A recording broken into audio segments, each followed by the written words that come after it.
Sedangkan Al-Quran menyelamatkan kita, menolong kita di dunia, apalagi di akhirat. Iqra'ul Quran fa innahu ya'ti yaumal qiyamah syafi'an li ashabih, kata Nabi.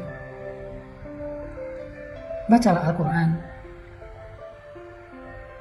karena sesungguhnya Al-Quran itu di hari kiamat akan menjadi penolong bagi orang yang membacanya. Kenapa sih Nabi selalu bilang hari kiamat, kenapa nggak di dunia? Karena kondisi di hari kiamat jauh lebih sulit daripada di dunia. Jadi kalau di hari kiamat aja yang kondisinya sangat sulit, masalahnya sangat besar, Al-Quran menolong kita, apalagi di dunia, gitu maksudnya.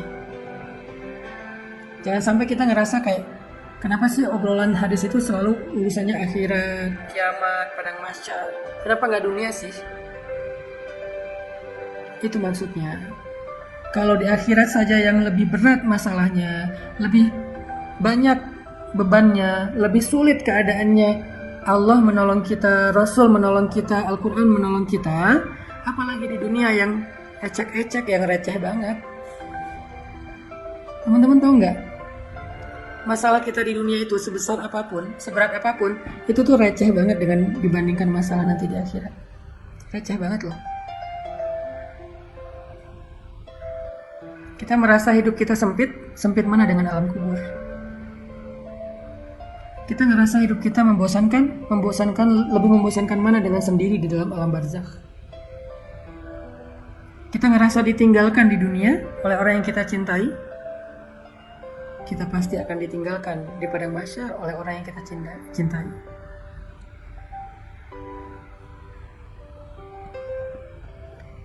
يوم يفر المرء من أخيه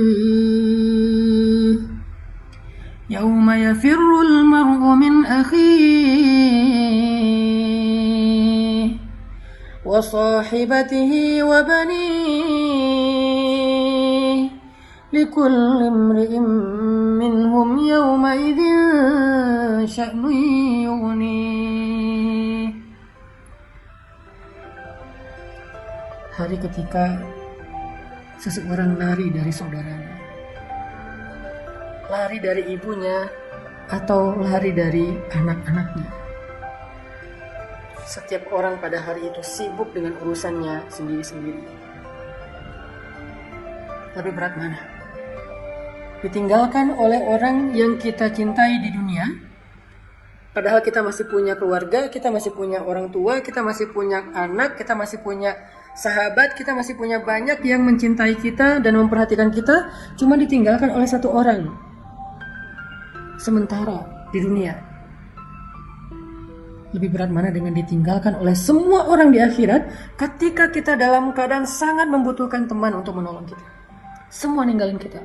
Ibu ninggalin kita, ayah ninggalin kita, pasangan ninggalin kita, walaupun kita dikuburkan di sebelahan dengan dia, atau bahkan satu liang lahat dengan dia, ninggalin kita loh, tanpa ada kata-kata. Kalau di dunia mungkin ninggalin dengan banyak alasan. Maaf, kita kayaknya nggak cocok, kita jadi temenan aja, kita jadi adik kakak aja, aku kayaknya belum siap menikah, aku masih mau kuliah. Banyak alasan, baik-baik dia ninggalin kita. Di akhirat nggak ada sepatah kata pun dia ucapkan, dia ninggalin kita begitu aja. Bahkan ketika dia ngelihat kita sedang diseret oleh malaikat, na'udzubillah, karena dosa-dosa kita pun, dia nggak akan nolongin kita loh. Keluarga kita gak akan nolongin kita loh. Kita disiksa, mereka gak akan nolongin kita di padang mahsyar. Terus gimana dengan cerita hadis bahwa orang soleh akan menolong sahabatnya di dunia? Itu nanti kalau udah lewat perhitungan hisab. Ada banyak fase kan akhirat itu. Ada fase kematian, ada fase alam barzakh, ada fase kiamat, ada fase berbangkit, ada fase mahsyar, ada fase hisab, ada fase syafaat, ada fase sirat, ada fase surga, ada fase neraka. Puncaknya fase memandang wajah Allah. Fase mana yang kita akan sendiri? Pertama, fase kematian. Gak ada yang bisa menolong kita. Gak ada yang bisa menyembuhkan kita dari kematian. Kalla وقيل من راق وقيل من راق وظن أنه الفراق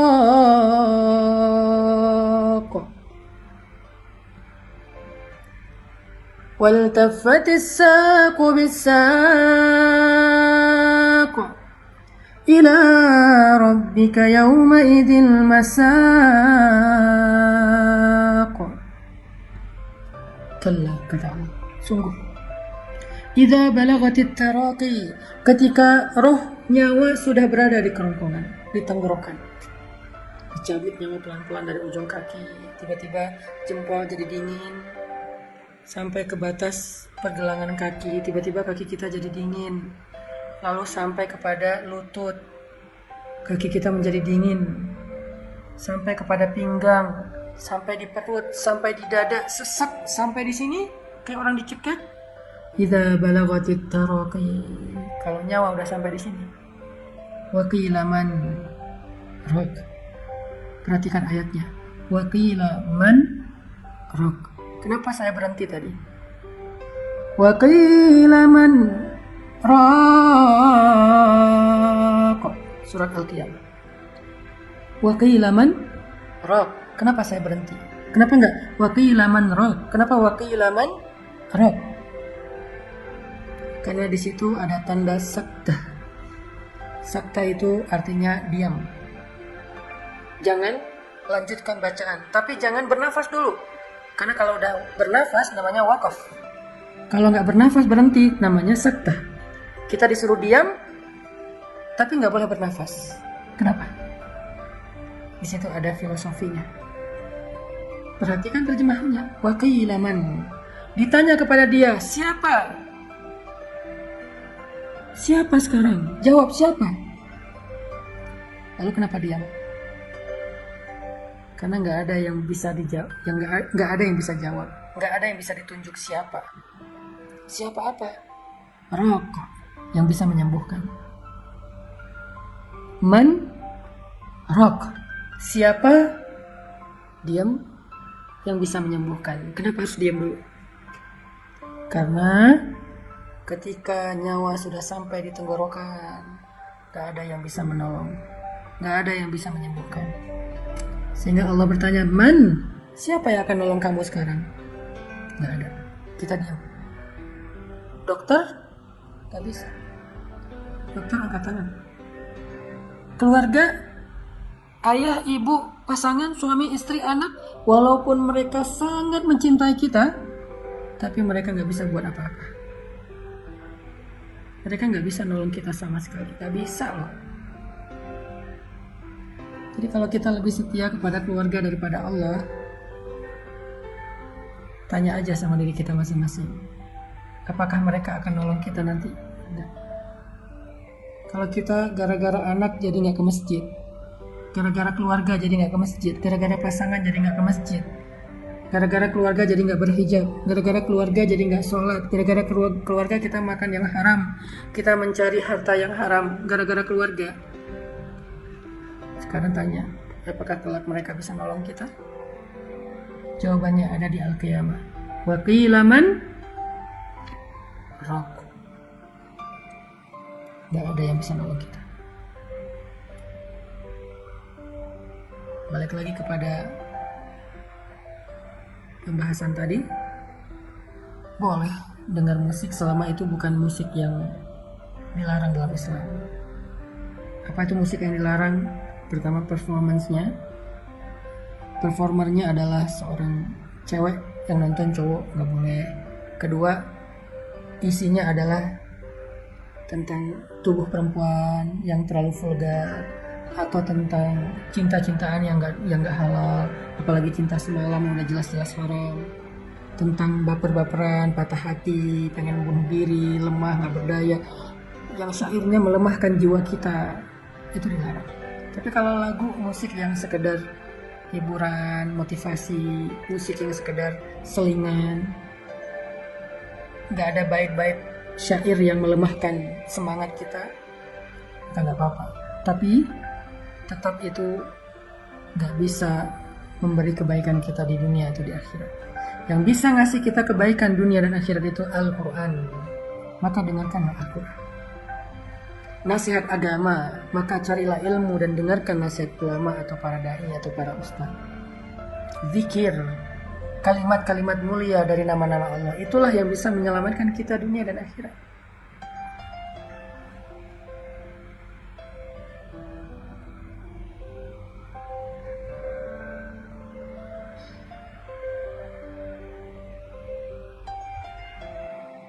Jadi fase kematian, fase alam kubur, itu kita nggak ada yang nolong. Keluarga yang paling mencintai kita, yang tidur di atas makam kita karena nggak rela dengan kepergian kita, menangis habis-habisan seharian itu karena kehilangan kita, tetap dia akan melangkah pergi meninggalkan kita sendiri di kubur. Dia nggak akan nemenin kita di dalam alam kubur, nggak akan. Alam barzakh berapa lama? Sampai kiamat. Kalau kiamat masih 100 tahun lagi, berarti 100 tahun di dalam alam barzakh. Kalau 1000 tahun, berarti 1000 tahun di alam barzakh. Lalu ke kiamat sangkakala pertama ada jeda sampai ke sangkakala kedua. Berapa lama jedanya? Paling cepat 50.000 tahun. Paling cepat 50.000 tahun antara sangkakala pertama dengan sangkakala kedua. Trompet pertama dengan trompet kedua. Ada 2 kali tiup trompet kan, malaikat Israfil. Jeda antara trompet pertama dengan trompet kedua paling cepat 50.000 tahun. Berarti kita di alam barzakh yang udah pasti 50.000 tahun plus dari kita meninggal sampai kiamat. Lama banget kan? Selama itu kalau kehidupan kita di kubur itu gak nyaman, gimana tuh? Bisa ditolong sama keluarga? Gak bisa. Lalu tiup trompet yang kedua, terbangkit. Semuanya hidup lagi. Hidupnya fisik dan batin kayak sekarang. Kayak di dunia. Hidupnya tuh nyata banget. Bukan mimpi, bukan halusinasi. Benar-benar nyata. Zahiran wa jasadan. Zahiran wa batinan. Ruhan wa jasadan. Roh dan jasad kita sama kayak sekarang. Hidup lagi. Tapi beda dunianya. Kita sudah hidup sekarang di dunia, di alam yang bernama Ardul Mahsyar. Ardun bahasa Arab yang jadi bahasa Inggris. Ard jadi earth. Ard jadi earth. Ardud dunya wa ardul mahsyar. Ada 2 earth dalam Islam. Earth dunia yaitu bumi. Earth mahsyar. Kita nyebutnya padang mahsyar. Tapi Islam menyebutnya bumi mahsyar. Ada bumi dunia, ada bumi mahsyar. Ada 2 bumi. Bumi dunia namanya Ardud dunia. Bumi mahsyar namanya Ardul mahsyar. Kita hidup lagi di padang mahsyar. Bumi mahsyar. Gak ada pohon, gak ada lembah, gak ada bukit. Datar semuanya. Gak ada rumah, gak ada kendaraan. Yang lebih berat lagi, gak punya siapa-siapa. Noleh kanan kiri ngelihat pasangan kita, ngelihat orang tua kita, mereka gak ngelihat kita. Semuanya sibuk sendiri-sendiri. Gak pakai baju apa-apa. Arian kata Nabi, telanjang. Kata Sayyidah Aisyah ini kan perempuan yang sangat pemalu ya. Aduhai betapa memalukan hari itu. Saya gimana nanti ya Rasulullah, pada hari itu malu banget. Kata Nabi, ya Aisyah, gimana kamu merasa malu? Sedangkan semua orang sibuk sendiri-sendiri, termasuk kamu. Dan kamu akan lebih fokus kepada ketakutan kepada Allah karena akan disidang dibandingkan dengan rasa malu. Hilang udah rasa malunya karena saking takutnya. Gak ada rasa malu. Semalu apapun dia, sifat pemalunya besar banget, tetap aja rasa takutnya lebih besar sehingga mau menghilangkan rasa malu. Saking takutnya kata Allah di dalam surat Al-Muzammil. Hari ketika seorang anak kecil menjadi beruban. Wildana Shiba. Anak kecil hari ketika bangkit lalu diseru oleh malaikat untuk jalan, Ada yang jalannya dengan jalan normal, ada yang membungkuk, ada yang merangkak, ada yang merayap, ada yang tertatih-tatih, ada yang guling-guling. Saking menakutkan hari itu sampai anak kecil aja yang masih bayi, yang rambutnya tebal, yang masih bukan bayi, anak kecil yang rambutnya tebal hitam tiba-tiba menjadi putih. Saking takutnya. Masuk ke hari hisab. Hisab, nggak ada yang nolong kita. Baru nanti beres hisab, Nabi akan menolong kita. Beres hisab atau ketika hisab, orang soleh akan menolong kita. Jadi sebelum terjadi hisab, perjalanan mahsyar yang jauh, bisa ribuan tahun juga itu, di dalam alam barzakh yang puluhan ribu tahun, ratusan ribu tahun, kita sendiri. Siapa yang menolong kita? Iqra'ul Quran, fa innahu ya'ti yaumal qiyamah syafi'an li ashabihi. Bacalah Al-Quran, karena Al-Quran akan datang pada hari kiamat untuk menjadi penolong bagi saudara, bagi pembacanya. Disitulah kita butuh Al-Quran. Musik kita udah gak butuh, lagu-lagu kita udah gak butuh, orang yang kita cintai saat itu kita gak butuh. Semuanya akan kita tinggalkan kecuali amal soleh kita.